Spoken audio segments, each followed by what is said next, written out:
right, folks. Well, I think we should go ahead and get started. We don't have much more than an hour to get into this last panel, and it's one I'm really eager to hear from everyone about. So I'm going to jump in. I realize that I didn't even introduce myself last time. So for everyone who doesn't know me here, I'm Alex Klug. I do work with Agraria. It's a Center for Regenerative Practice in just outside of Yellow Springs, Ohio. So we do a lot of food system work, education, obviously, and regenerative farming. All right, so we're going to move along to the last panel. It's titled A Shift to Local Stories from All Over Ohio. We have Terry Traster, Dana Hilfinger, and Leslie Schaller. We don't have too much time because I do want to make sure we have plenty of time for questions at the end. So I'm not going to do a huge introduction for everyone. Currently, Dana works with Central State University as an extension educator. Leslie was already with us today, and she is the director of AceNet in Athens, Ohio. And Terry is working with ECDI's Food Fort. And I'm going to let them do a better introduction for themselves so they can talk a little bit about their project. And since they aren't doing huge presentations today and they're really just having this discussion, we're going to get them started off just with an initial question. And for the three of you, I can enter this in the chat box so you can refer to it if you need. The question will be, describe your project and how it shifted food and the economy locally. So really, what are those challenges? How did you meet them? What resources were helpful? What resources are needed? And what are your next steps? And I'm gonna let Dana start, and then we'll go to Terry and then Leslie. Okay, thanks, Alex. So hi, everyone. My name is Dana Hilfinger. As Alex said, I'm currently an extension educator with Central State University in the Southwest region, which covers Columbus to the state line and then south to the Cincinnati area as well. The project that I'm going to talk about, though, today mostly is from a previous position I had with Ohio State University. I was working with a project up in Mansfield called the Mansfield Microfarm Project, and I'm really excited to talk a little bit about it today, especially after hearing Co-op Dayton's presentation earlier, because it is really looking to address some of the issues that they were talking about around kind of the challenges of small scale growing and urban farming in terms of being able to manage and balance, production demands as well as marketing demands. So the Mansfield Microfarm Project really was kind of initially conceived in 2018. It was a group of individuals from different community organizations in Mansfield coming together along with Ohio State University to see if there were ways that they could both kind of lower barriers to entry for urban farmers who are interested in getting started and having their own farm, or generally with first generation farmers, with helping them kind of go into farming and commercial farming and make it a viable option. And then also, in looking at ways to kind of enhance the local food system to be able to kind of enable a pathway for small scale growers to be able to sell to more wholesale markets. So with those two kind of concepts in mind, the group was able to apply and get funding for through the Foundation for Food and Agricultural Research in 2019 to implement a project that really kind of had three main areas of focus. So first, the project involved training beginning farmers, first generation farmers, on commercial growing techniques and really kind of on intensive small scale growing techniques that are usually necessary for urban areas. The second component of that was, after going through this training program, was providing assistance for the startup kind of growing infrastructure and supplies that farmers would need for about a quarter acre or so of their space.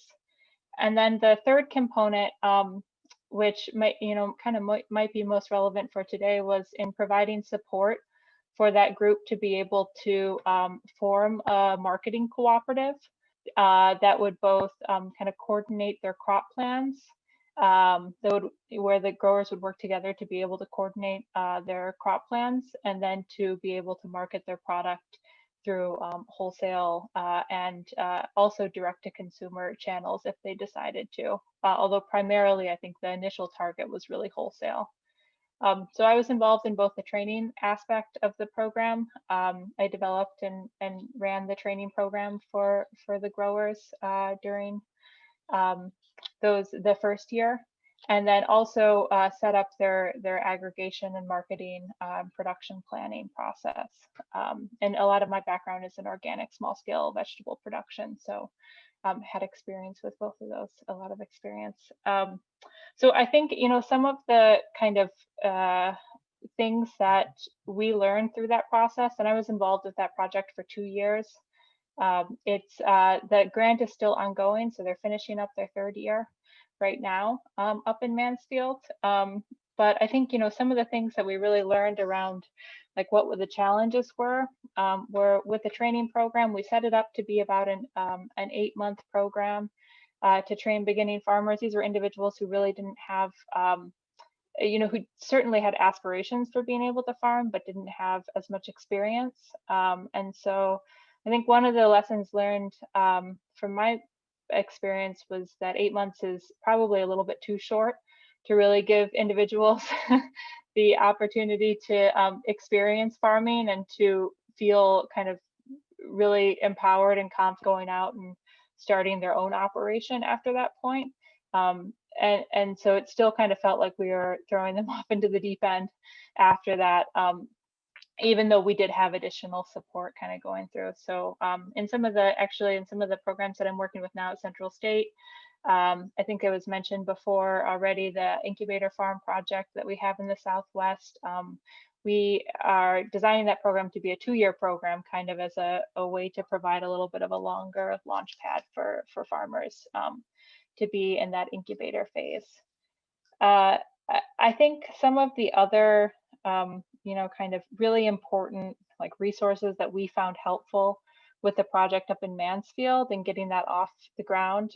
One is we had, a great cohort of individuals who were involved with the project. There was 10 beginning farmers who were with that group who were really committed to the cooperative model, which is important. They were committed to giving up a little bit of their autonomy as farmers to be able to work together, to coordinate their crop plans, and to be able to, maybe give a little bit personally so that as a whole the system could work. And I think that's kind of an important consideration for cooperatives in general, and with kind of maybe the like traditional perspective that you hear from some farmers is that they go into farming in part because they like that independence. And so, the cooperative model asks that there's collaboration and that there is that give and take. And we had a great group of growers up there who were willing to go in through that journey. We also had tremendous community support. So for the cooperative, we had an organization in Mansfield who ran a commercial kitchen and allowed us to use some of their cold storage space as well as their some of the kitchen to be able to both for farmers to be able to wash and package their product, and then for us to also do some breaking of boxes and repacking in order to sell to some of the buyers that we were selling to. So those were, I think, 2 kind of big components there that were really crucial to getting the co-op off the ground and to seeing some of the initial success for the program. I think, for next steps, I mentioned already the incubator farm program that Central State is running here. Even though I'm not currently with that program up in Mansfield anymore, I'm trying to take some of the lessons that we learned there and apply them to the work that CSU is doing in the area. The incubator farm project, again, is really kind of rooted in a couple of communities here in Dayton, and we're working with community partners to be able to provide land, supplies, and training for individuals who want to farm and who want kind of a safe space to do it in as they're getting started. And so hoping to be able to take some of those lessons learned from the Mansfield project. While those growers won't be forming a cooperative right away, through the incubator farm program. We are providing them with some marketing outlets in their first couple of years, so that the focus can really be on growing and mastering kind of that production system, and less so on having to schlep to the farmers market, you know, or managing a CSA or whatever it is. So hoping to be able to kind of move some of that forward. And sorry if I talked for a long time, but I'll mute now. And not at all. That was really helpful. great. And I don't think I even knew, I know we're just getting to know each other. I don't think I even knew about all of your backgrounds. So that's really, really interesting. Leslie, I know that you already gave a presentation today and you've kind of run us through a lot of your work, but I do know that we've had a few new folks join. So if you don't mind reintroducing yourself and then answering that question of what is your project and how did it shift the local food system and the local economy?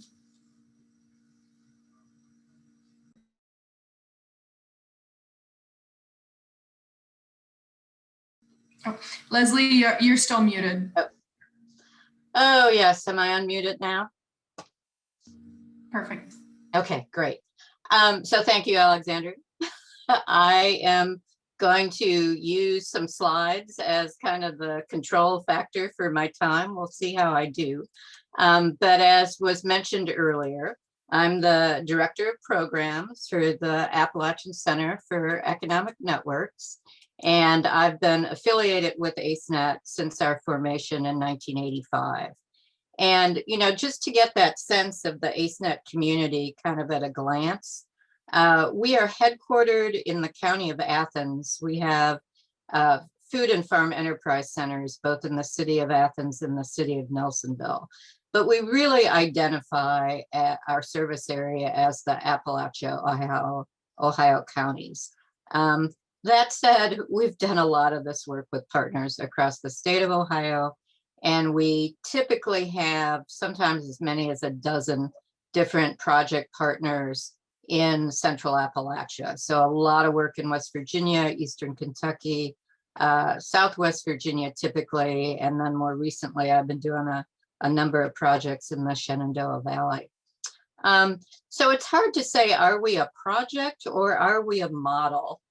I would say, because we've been at this, folks, for a while, we have lots of projects, we have lots of programs, we have lots of partners. But for the purposes today, I think the main thing is to really look at, we would typically call our key services. So I'm going to talk a little bit about some of the highlights in each of these service areas.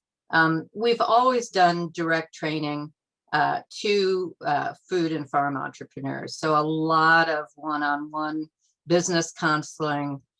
We, in the good old days pre-COVID, hosted probably numerous workshops every month that we held in person, either in our facilities or in some of the field offices we have with other partners. Obviously, things have gone a little more virtual. There's Adam Cody's smiling face behind his laptop and screen, because so much of stuff has now transitioned to virtual training. One thing I want to share with you guys, though, and I think this can be replicated in many different ways. Rural Action and ACENET are getting ready to launch a 10-part series to really help farm, especially beginning farmers, plan and have assistance through mentoring programs. So that's coming up. You might want to check it out. It is going to be registration commitment here soon.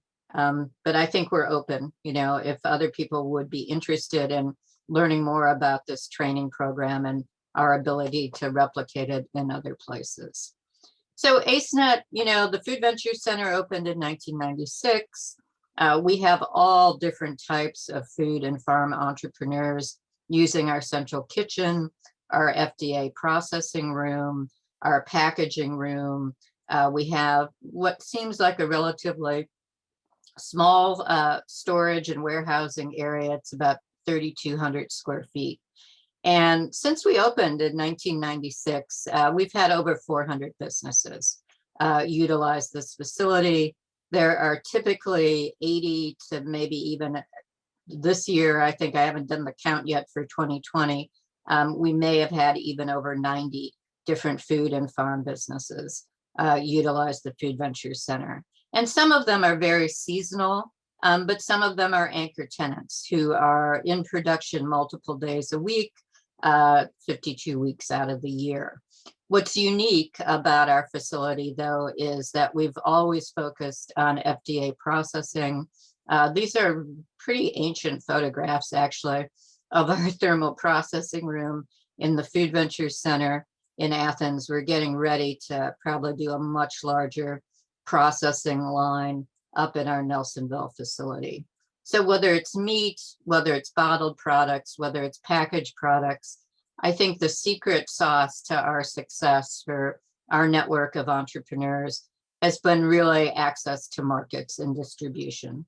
So we've had a lot of partnerships with all sorts of different markets, from farmers markets to helping farmers do CSAs, and maybe now pivoting to online. Obviously, we love our locally owned and operated retailers. They're probably the most committed and most aligned with the values of our food system work. And then distribution operates at all different scales. People are doing, store-to-door delivery at a very local level. Many of our businesses sell to restaurants and institutional buyers. We're always working on food security, delivery and distribution options. And then there's other individuals. Many of our more innovative tenants have started to do some aggregated distribution and delivery systems locally as well. So product development and food science, again, a really crucial service, I think, that we provide, especially for the startup businesses.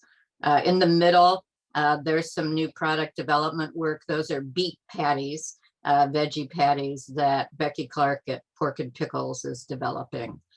We do have blast chillers, flash freezers, commercial dehydrators. We have more and more folks now doing what I would really identify as more personal care, medicinal, botanical products. So navigating sort of whether it's food science or some of the regulatory issues is really important as well. And then since many of these businesses that we've worked with now, either for years or for decades, have started to grow exponentially, they've had to really identify a skilled workforce. So we do a lot of training. Obviously, we have a lot of scary equipment in both of our facilities. So having equipment orientations, really helping people navigate the regulatory environment, and then basically working with other workforce partners to identify underserved employment opportunities, especially for folks in reentry and recovery. Access to capital, also a very important focus since we started back in the 80s. We've operated a microenterprise loan fund in the early 90s. We had a separate organization for a while called AceNet Ventures, but there's so many additional community financial institutions now. We have great partnerships, a great picture of Victoria from Snowville. She was able to access a Kiva loan. We've recently, in the last 6 months, secured funding through Farm Aid. They've been a longtime funder of AceNet, and we're partnering with other anchor organizations to get grants out through the Central Appalachia Family Farm Fund.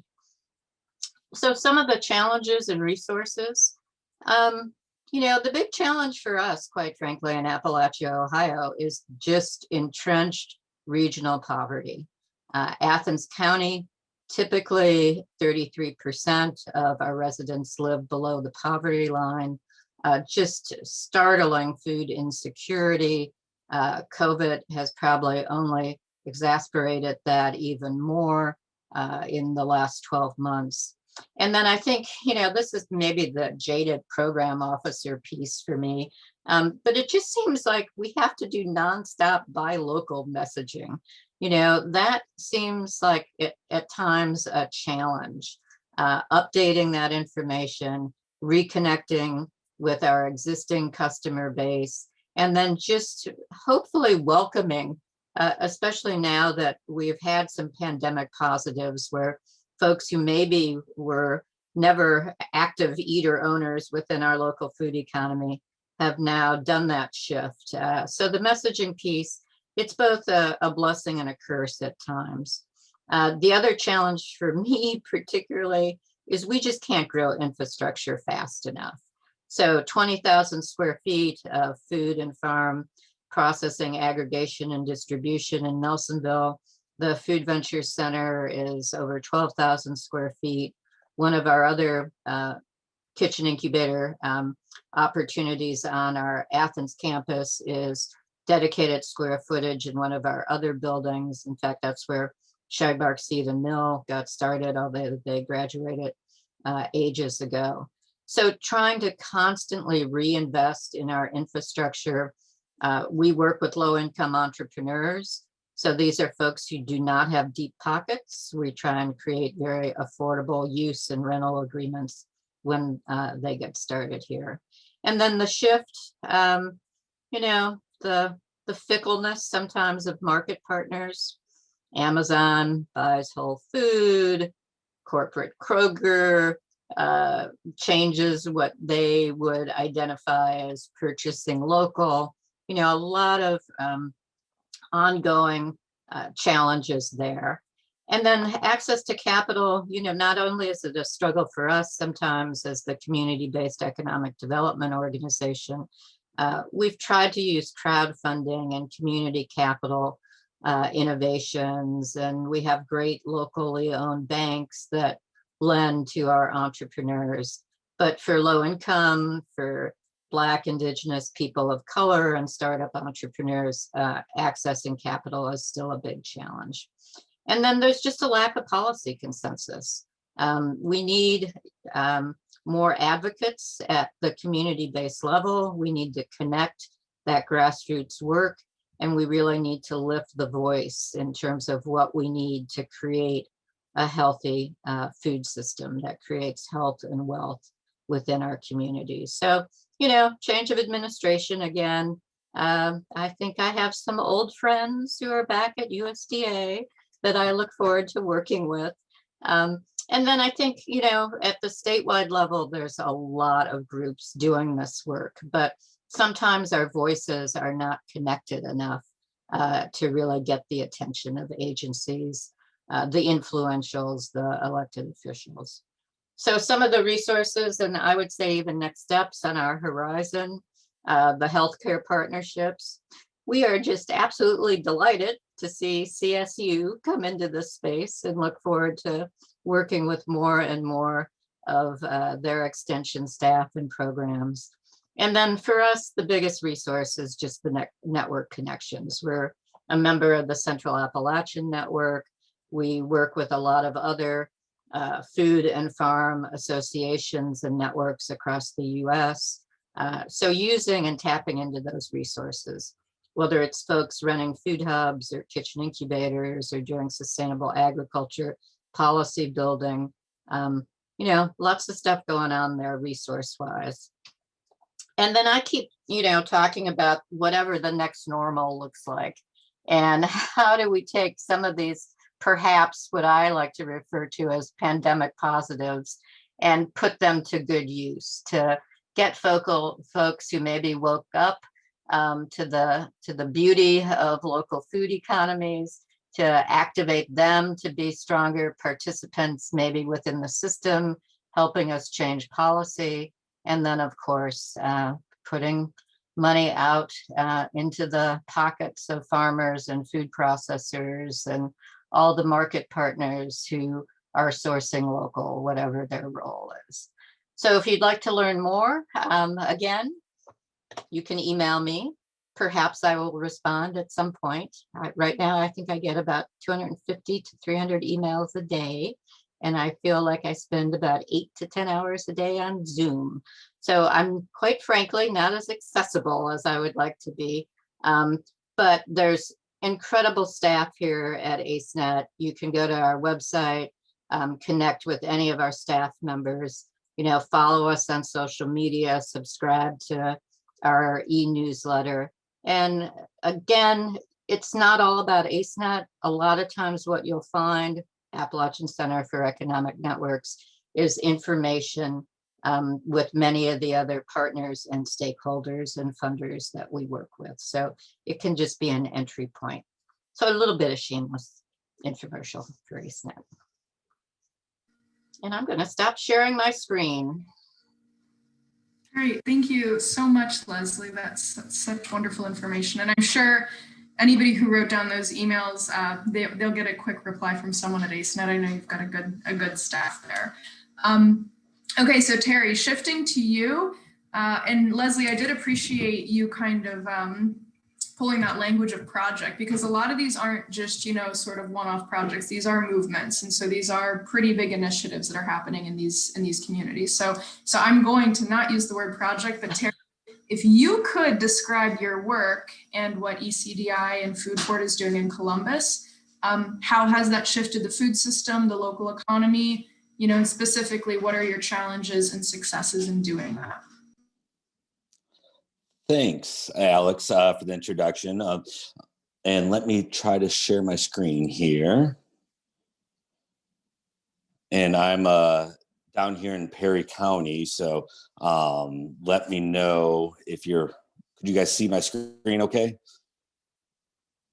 Yeah, we can see it. All right, great. Screen yet, but we can see it. All right, great.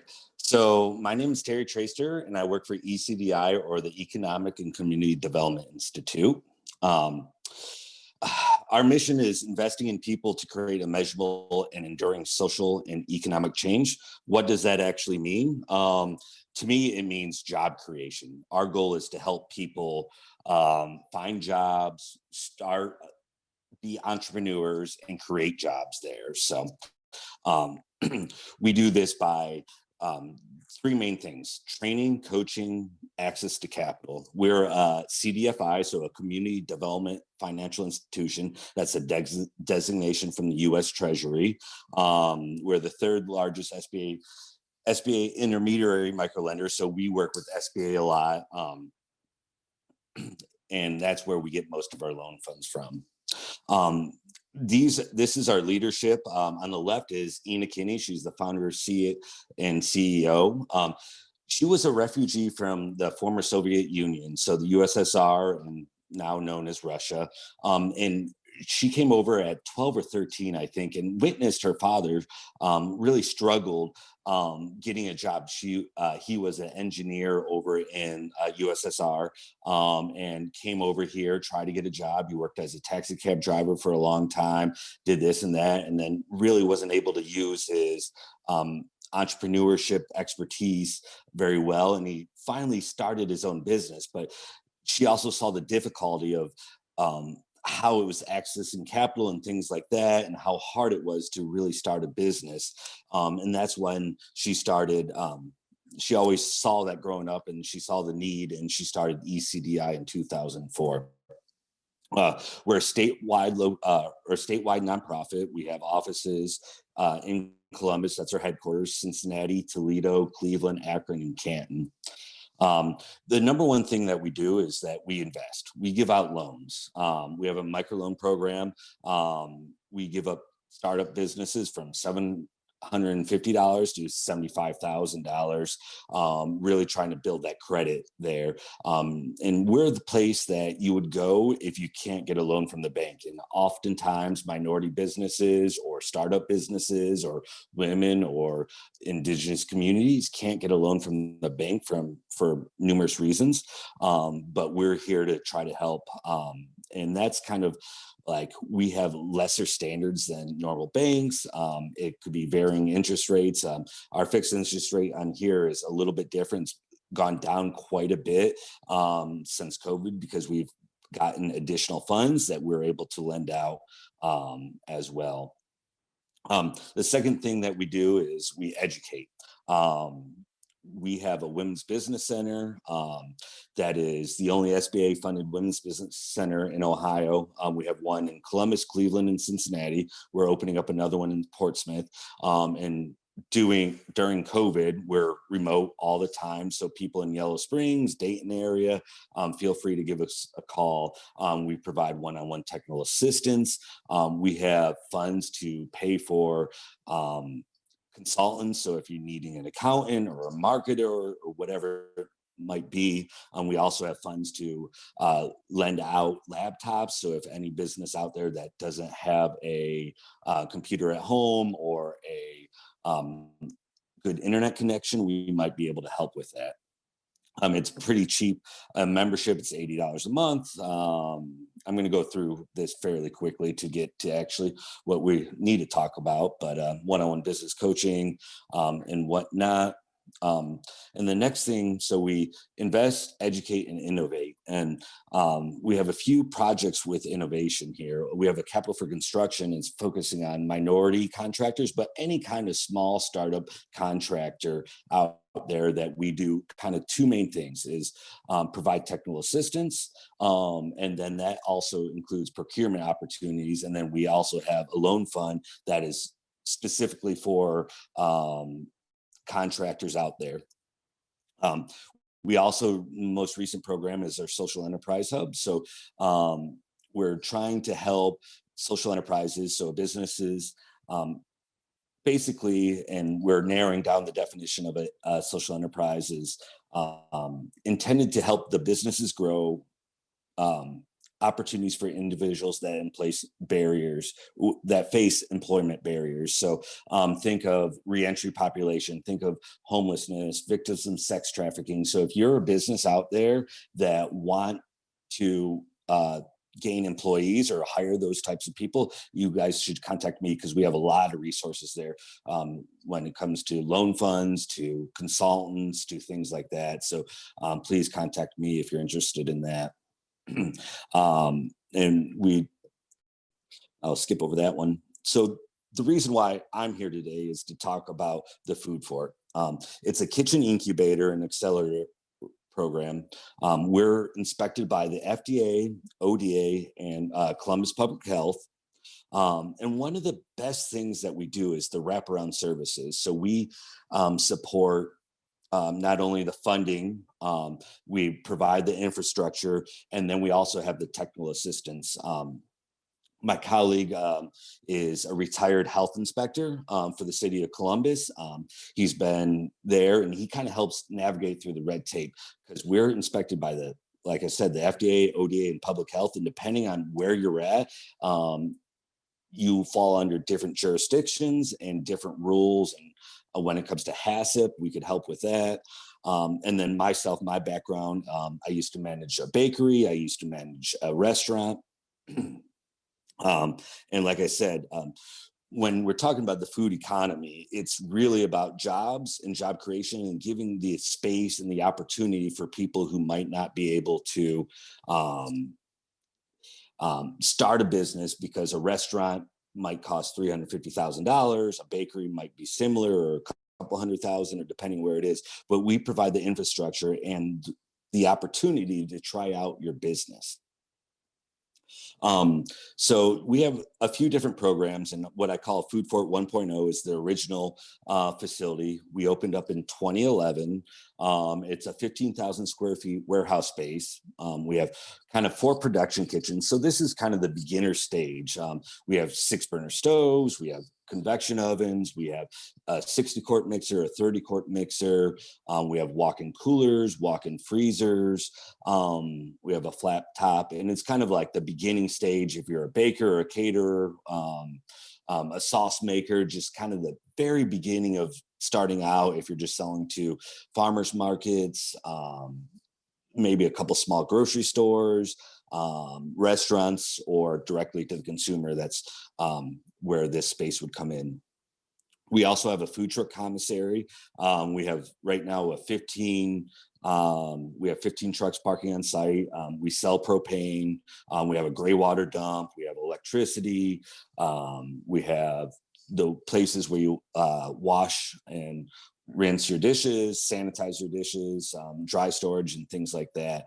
And just to get into this incubator right now, we have 27 people on our wait list, and for the kitchen aspect of it. So think of your bakers, caterers, or producers. And then we have another, I think, 25 food trucks wanting to. So that's another challenge, is just the demand on the space. As Leslie said earlier, it's just really incredible.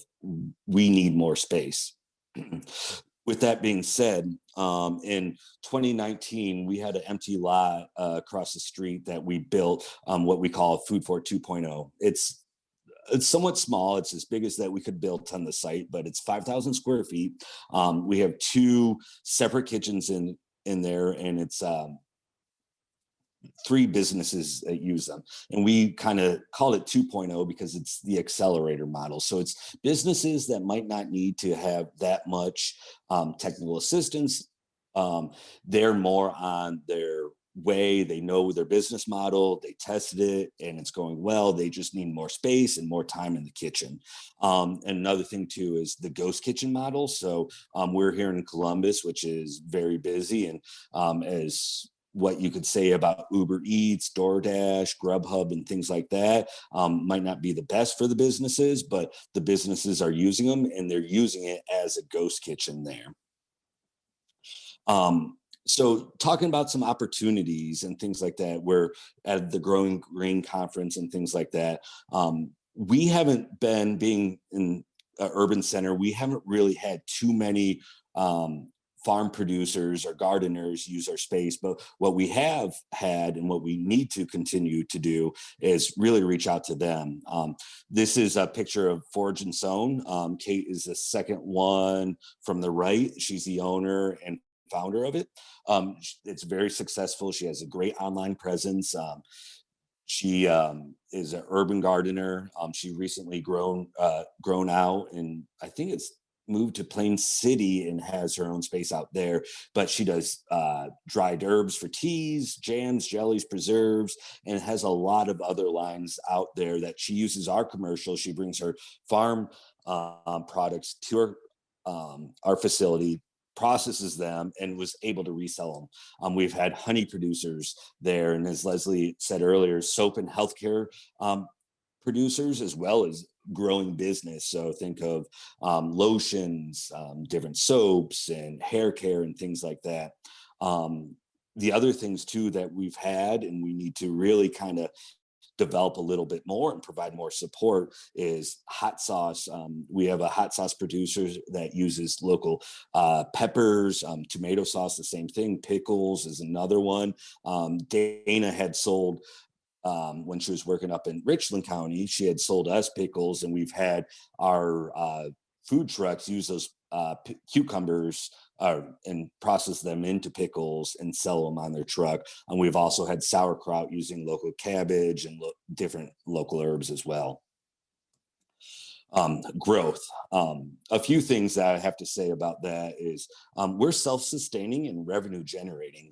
Being a nonprofit, we mostly use our grant funds to expand our programming. Sometimes it's there. So that's really important if you're trying to start something like this. For-profit models can work and everything like that, but I've heard a quote before that is that 7 years is the average lifespan of a shared kitchen facility. So you just always want to keep that. As being a nonprofit, you still need to think about how you're going to create revenue or pay for yourself or maintain your facility. We're recently just got into contract, and hopefully we close in the beginning of April, of a new space in Columbus of 19,000 square feet. And we really want to kind of focus that on food manufacturing. So we're talking about a few different producers out there, a large bakery, a larger bakery, but still a small business, and a soda maker and things like that might be coming in there. And we're still looking for more, not necessarily tenants, but like anchors that could go in there and really kind of meet the need, or that need more space. I also think that we need more connection to local farmers. Oftentimes, I mean, Dana could speak about this. I try to connect local farmers to our clients, but it's the price point and it's difficult. Food is too cheap nowadays, and people kind of expect a cheap price point, but really, if you want something local, if you want something organic, you really need to spend a little bit more money. And I'm really trying to push our clients, our Food Fort members, to start trying to connect that, because it could actually be possible, and at times it could maybe be cheaper or more sustainable at the same time.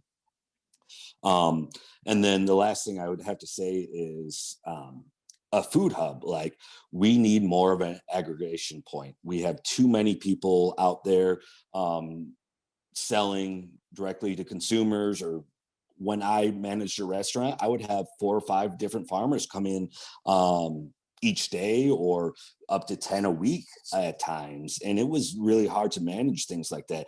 And I'm really trying to focus in the next coming years of trying to see if we could aggregate some food from the local produce and try to really kind of connect that out to the different restaurants and different stakeholders in the community to really grow the local food connection. So yeah, I know that was really quick. Hopefully I was within my time and everything, but my name is Terry, and there's my contact information. So I'll turn it back over to you, Alex. Thanks, Terry. Well, first, thank you. Yeah, that was perfect timing. I also just want to say a big thanks to Terry as well, and for anybody in the area who knows someone who's trying to start a local food-based business, or especially a woman-owned company or entrepreneur. I'm actually working with Terry. He's my mentor and teacher right now, as our organization, Agraria, is looking at doing some more of that earned income through social enterprise. And he's just a great resource. He's also very patient. So as we kind of shift our goals and kind of, have to juggle my own schedule, he's been a wonderful resource. So definitely encourage anyone to reach out to them. Also, to all 3 presenters in this panel, we don't have a ton of time left, so I'm going to try to go through some of these questions and ask general questions that relate to all of you. I've received a few private ones, but if the 3 of you could just make sure that your contact information is available. A few of the questions are specific to you that we might not get to. So we are supposed to end at 4. If folks are up for staying around, we can go a few minutes after, but I'm going to jump right in. I'm not going to call on you. So if you want to answer it, just unmute yourself. And then if we have too much silence, I'll move on to the next one. So the first question I wanted to get to, and I'm sorry because my box here is scrolling. The first one that I thought would be relevant for all 3 of you is, how do we connect the voices as local food and economy advocates in Ohio? I think Leslie or Dana, one of you touched on this, but really talking about, how do we get advocacy in the communities really to promote local food systems and get more support behind investing and supporting these efforts? Well, I have a lot of opinions, so I'd be willing to start. I think part of this is making sure that people are connecting and celebrating our successes. I think that's where people need to start. Many communities, especially during the summer, might do some sort of harvest festival. Sometimes it might be even a fundraiser. I think going where people are, also who already care deeply about local food. So that might mean canvassing or setting up booths at area farmers markets. We have in our area the Chester Hill Produce Auction. That's another great place to kind of figure out and survey what people care about. And I think once you do that sort of footwork and get a sense of where there is alignment, then you can come up with perhaps a campaign. We have used branding a lot as a platform. So whether it's been our 30-mile meal program, Food We Love, lately we've been looking more closely at messaging, not just around food and ag, but around sort of the unique and authentic experiences of our region. So we have another brand program that we're part of a partnership on called Ohio's Winding Road.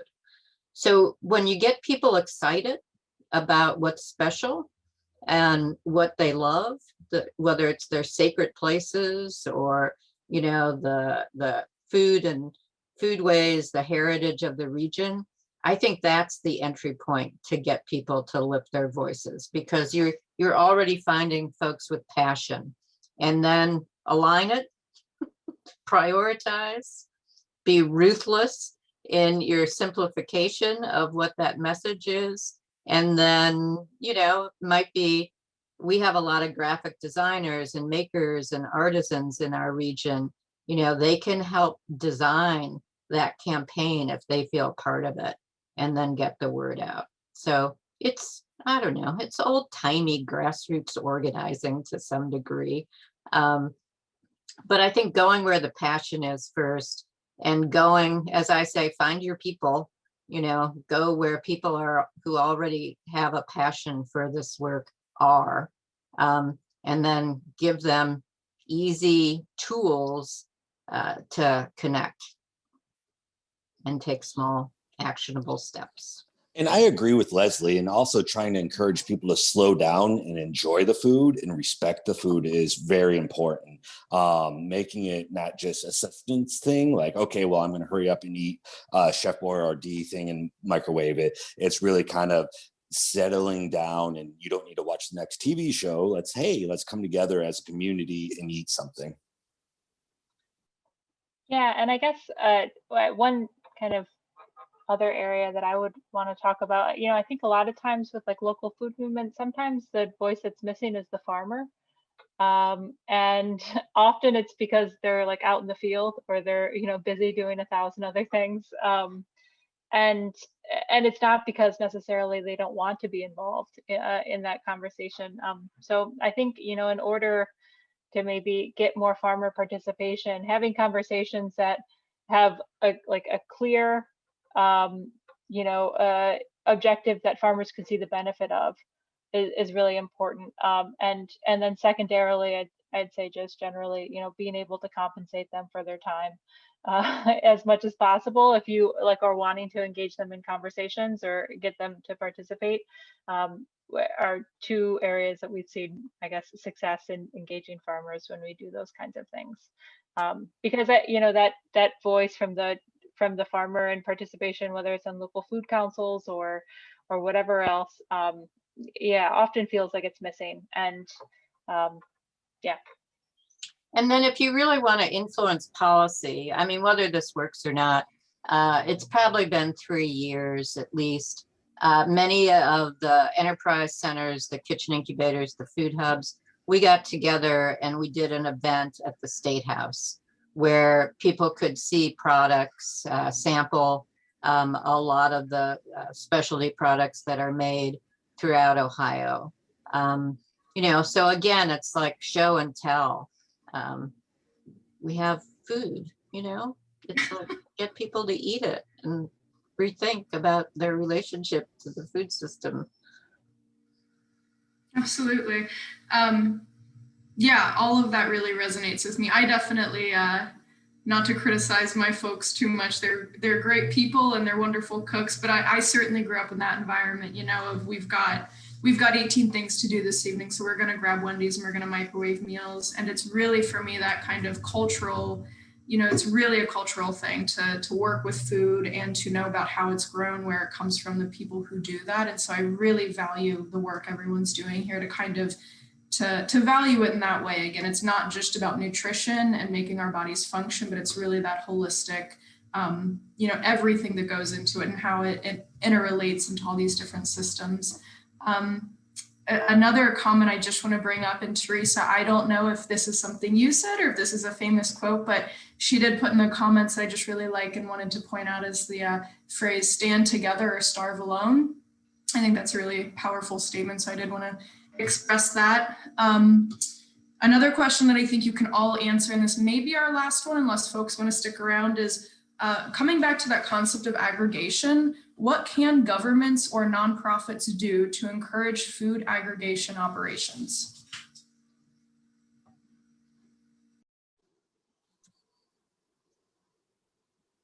Build buildings, organized networks.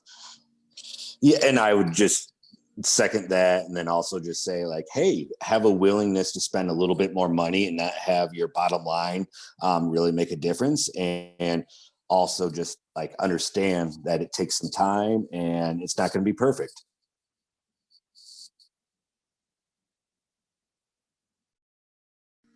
Great, yeah. Yeah, I think. You can go.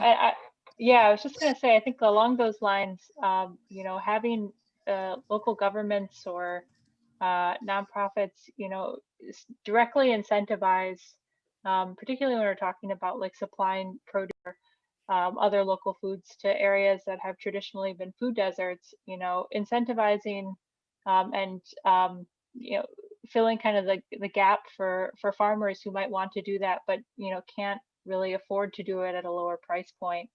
One example of that right now is Columbus, city of Columbus. Last year they did they piloted a farm share program, which was directly compensating farmers to be able to supply extra produce to areas of need around the city, and working with kind of local nonprofits and organizations to be able to do that. And they're expanding that program this year because of the positive response they got from it in last year's pilot. So, you know, more examples like that where, you know, you're seeing kind of direct like financial support of those kinds of efforts. And the other thing I'd say on the kind of farmer side, you know, when it's not just like I was talking about with the co-op around, you know, kind of we had a marketer and we were aggregating product, but we weren't just like aggregating whatever product that the farmers had available. There's a lot of planning and coordination that goes in on the front end in order to make that successful. You know, not everyone can be growing tomatoes each year in their high tunnel or whatnot, right? You know, like there needs to be kind of a little bit of give and take and scheduling there. So accounting for that kind of coordination and planning time and working with buyers is really important as well. Great, thanks. I'm going to actually ask one more question personally today, and I appreciate everyone sharing their contact information so folks can reach out to you if they need. This is one thing that I often think about, and I certainly don't expect, you know, very clear definition. It's a hard thing for us to define, but when we're discussing concepts of local food and really, you know, local food systems and that regional, sort of that geographic range, you know, how do you think all of these movements, and I guess to put it clearly, like, what do you think is the absolute maximum scope any of these movements should have? You know, like, obviously, when we talk about industrial agriculture and the role of corporations in that, part of the issue is that they're so big that they're really degrading the environment. They're hard for social justice. They're not economically viable for a lot of people. So what, and again, I don't expect a very direct answer from anyone, but what would you see as like the maximum geographic range, or like how big should a food system operate within?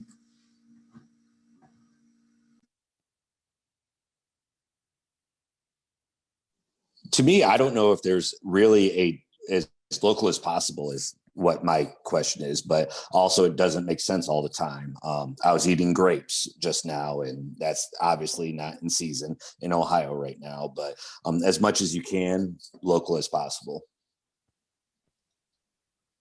Yeah, I would agree. You know, what the land and the climate allows, and there's a lot of like opportunities to push that with like fairly low cost infrastructure like high tunnels, you know, but still there's limitations to certainly to what you can do. So I mean, I think promoting to the extent possible, you know, the foods that can be grown successfully here in Ohio would, I think, be kind of the biggest important thing, knowing that we won't always be able to grow grapes or coffee or all the other important things. But we can import fair trade coffee and roast it. I mean, we've been doing this for a while. I mean, I would say pretty much 90% of what I eat is local to regional because we have such a diversified system now. Now, of course, climate and geography is important. But again, where we live in Ohio, or Ohio in general, we have the opportunity to raise and grow a lot of things. I mean, I'm, quite taken with all the distilleries and the craft breweries and the wineries and, all the kombucha, ready to drink tea makers. I mean, every beverage I consume, well, I'm not consuming craft alcohol, morning, noon, and night, but, there's a lot of opportunities in every category, whether it's dairy, whether it's protein, we grow soybeans, we can make tofu. I have vegan bacon producers here. You saw the beet patties that look like beef patties that Becky Clark is making. So it's back to, I think, the challenge that Terry and I are constantly trying to navigate is there's just ingenuity among our food and farm entrepreneurs, but can we build out the infrastructure, fast enough? And that's where, for me, the community capital and the policy piece, that's where we need the tectonic shifts to occur. Awesome, thank you. Yeah, that's helpful. I mean, I always use like avocados as an example, and I try to limit my avocado consumption, of course, and I'm willing to pay that premium when I do. Pawpaws, frozen pawpaws. Yeah, that's a great point. But yeah, and I think that there's an awareness that we can grow a lot here, and so let's see what we can grow, and then what we can't, we'll pay that premium to bring in.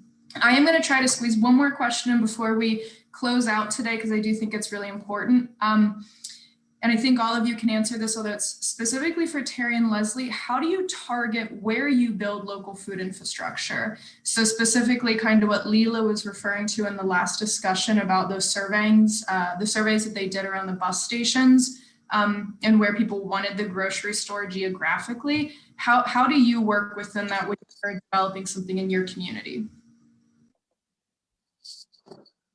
You can go first, Leslie. Okay, so I tried to start to respond to that in the chat.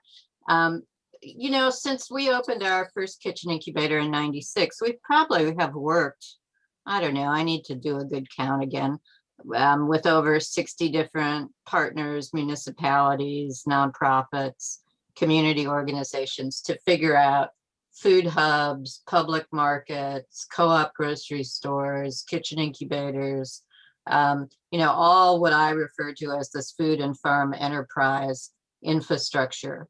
And the biggest challenge sometimes is when people come to us and they have the old school that's been mothballed that they want to, turn into a facility. So knowing what you want to do, what kind of licenses, what kind of market access or market channels, those sort of tenants or users in that facility, that's really important to know. So I just can't say enough about really doing a feasibility analysis. I've done a couple of food hub and kitchen incubator feasibility analysis recently, and it demonstrated that there was not enough there at this point, and it's a little heartbreaking. I am sort of notorious for making people cry in my office. But I always say it's better to cry now than when you're $3 million in the hole. And your elected officials want to string you up because they've invested so much money in something. So that due diligence is really important. And at least knowing what you want to accomplish first. I'll use the food fort. So look at that trajectory of evolution. It's grounded in basic needs of the entrepreneurs. It's not like, us nonprofit folks noodling around and saying, oh, this funder will give us this money, so let's do X, Y, and Z. It's really meeting a need. And then I like sequence and small steps and success, sort of a success trajectory. The 7-year, shelf life of a kitchen incubator, that's a pretty alarming statistic. And we should be in this sector concerned about that. So that's why these partnerships and these national or regional networks are so important, that we learn from one another how to avoid a series of mistakes that, you know, and I mean, we're truth tellers here. I will tell every horror story imaginable in our journey. Terry's laughing because I have lots of horror stories. You know, and that's what we got to do to really make the system change and see the shift that we want. And as for me, it's in Columbus, we have such a demand. We're a bigger city and things like that. So anywhere that's kind of towards the city center, that works for us. So it doesn't necessarily matter where. It's just affordable, like kind of works, like with parking and things like that. My other thing too is think small at first.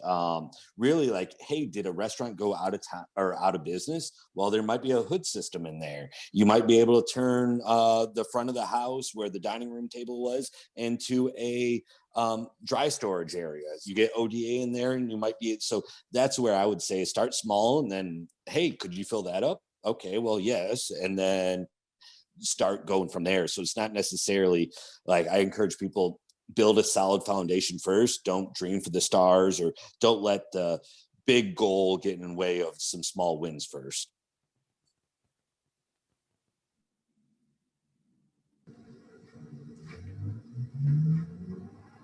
Thanks, Terry. Thanks, everyone. Yeah, just a big thank you for everyone to be here today. I'm going to pass this off to Krista, and she's going to close it out. Thank you, Alex. Great panel. Thank you to everybody. I think that the truth telling is a good kind of theme to end on.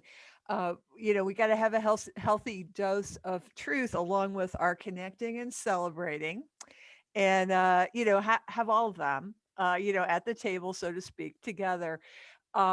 This has been a real exciting day. I appreciate everybody's participation.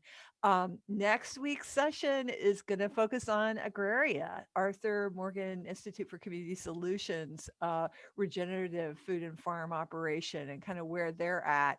And they are very good at connecting and celebrating and feeding people as well. Despite COVID, their message is just very direct and inviting to a lot of people who are perhaps never going to be farmers or never thought about it in the past, but do care about the truth of the situations that we face. So I hope you'll join us. You can sign up for next Saturday in the same way that you did for today. I want to thank all of our participants. I've learned a lot from all of you today. We want to stay connected, so we may get back in touch just to try to follow up some of the good discussion with today. Our presenters, fantastic. It's just always so great to have you together also, and just really building on everything that each other has said. Special thanks to Lauren and Alex and Rachel for all of their work putting this together, and just for the perspectives that they offer. I feel really fortunate to be among these really creative women that are really walking the walk, and it's inspiring, and we need some inspiration, so it's very exciting. Um, there just wanted to kind of mention some of the follow-ups. Lots of good stuff in the chat. There will be a recorded version of this available. I think that we can share the chat too, so we'll see what we can do, because the resources are just great. But the Food Policy Council in Ohio is definitely a good resource for connecting, finding out what's going on over the state. OFA is as well. And I think working together on these policy changes that we need, Ohio Food Policy Network and OFA are really great allies on that as well. I want to encourage everybody to stick together and figure out how we can combine our voices to make more of a difference. This has been a wonderful project. I don't want to prolong anything here with this beautiful afternoon awaiting us, but it's really been a wonderful experience with our project, which is focused on how to better keep our water clean and pure, which happens to be the same things that we need to do to enrich the soil, which happens to be how we can sequester more carbon and probably actually increase our local food and farm economy. So today has been an eloquent statement on that. I really appreciate everybody. Thanks.